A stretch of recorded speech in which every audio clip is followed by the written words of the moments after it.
Para sa aking balitang showbiz, problemado ngayon ang production staff ng pelikulang Hello Love Again na pinagbibidahan ni Catherine Bernardo at Alden Richards. Ito ayon sa production staff ay dahil sa dami ng mga Pinoy na dumadagsa sa Bridalwood sa Calgary, Canada na gustong makita ng personal ang dalawa.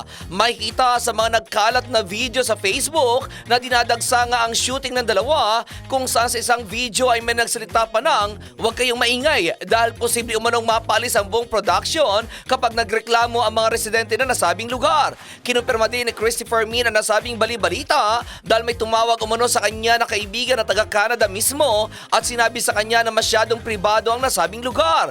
Kapag naingayan umano ang mga residente doon at nagreklamo ay siguradong maghahanap na ibang pagsushootingan ang production.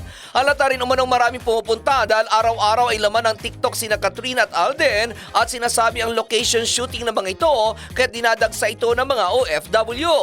May mga nagli-leave pa raw sa kanilang trabaho para lamang makita sina Catherine at Alden at kahit na sinong artistang Pinoy na nababalitaan ng mga ito na nasa Canada.